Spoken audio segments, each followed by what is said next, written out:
आणि आपण माझे विद्यार्थी बंधू भगिनी सर्वांना नमस्कार. खरोखरच मी हावडीमध्ये 96 सालामध्ये होतो. तिथे गणपुले साहेब होते आणि मोठा कार्यक्रम असा झालेला. साहेबांना सगळ्यांनाच मी ओळखतो. हे आमचे खानविलकर साहेब सुद्धा होते. खरोखरच आपण हे जे सगळं जे काही शैक्षणिक वाटप करताय तर गोरगरिबांच्या मुलांसाठी ही खरोखरच एक मोठी गोष्ट आहे.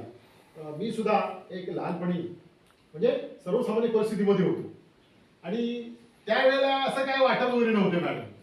काय एक आमच्या शिक्षकांनी मोडलेला पेन असा बाहेर टाकला होता आणि तो मधल्या सुटीत जाऊन मी तो पेन कलेक्ट केला आणि तो थ्रेड नव्हते त्याला, तर त्याला कागद बांधून आणि दोऱ्याने बांधून तो दुसरीला मॅडम होतो तो दुसरी ते चौथीपर्यंत मी पेन वापरला आणि त्याने मी 88 मध्ये 10वीला मी फर्स्ट आलो सातारा हायस्कूलला. एकदम डर परिस्थितीतून वाढलेला मला सांगायला त्याचं लाज वाटू नये, पण खरं आताच्या मुलाला बरंच काही आमच्या ह्या मुली गावामध्ये तरी बरंच काही मिळते. आमचे अध्यक्ष साहेब त्यांच्या बर्थडेला काही नाही काय वाटत नाही, छत्री वाटप केलं त्यांनी, गेल्या वर्षी पण केलं. तरच मधुकर आमचे गणपतराव खानविलकर साहेब यांच्या माध्यमातून इथे बॉटलचं वाटप गेल्या वर्षी केलं गेलं. यंदा ताटं वाटप केली. असं या गावचं एक वैशिष्ट्य आहे की माझ्या शाळेतली मुलं ही चांगली मोठी व्हायला पाहिजे. गोरगरिबांच्या पाठीवर आपण सर्व कौतुकाची थाप देऊन ह्या मुलांना शैक्षणिकदृष्ट्या कशी प्रगत होतील यासाठी हे गावातले ग्रामस्थ करत असतात. आमचे अध्यक्ष महोदय शाळा समितीच्या माध्यमातून बरंच काय करत असतात आणि मधुकर पवार साहेबांचं नाव हे आमच्या सतत हृदयामध्ये आहे. आता असून बरीच वर्ष साहेबांना मी बघितलं, तर आधी मी आल्यावर विचारलं आमचे ते साहेब कुठे आहे, तर मोरे सर म्हणाले हे बघा म्हणून. मला खूप आनंद वाटला सर आपल्या व्यक्तीबरोबर बघितल्यानंतर.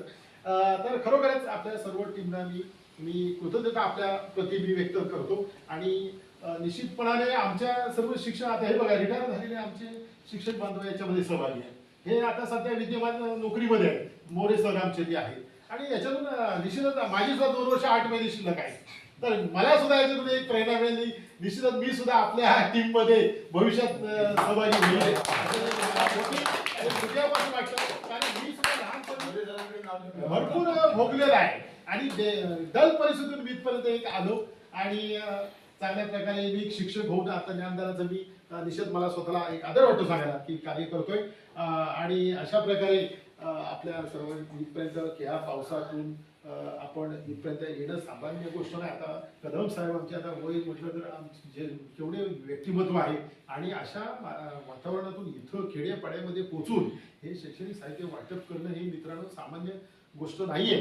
खरोखरच मी आपल्या सर्वांच्याकडे मी लिहिलं होतो आणि आपल्याला भावी वाटचालीसाठी शुभेच्छा देतो आणि पुढे आम्ही सुद्धा आपल्या टीममध्ये निश्चितपणाने रिटायर झाल्यानं सहभागी होतो असे शब्द देतो आणि हे थांबतो. जय हिंद, जय भारत.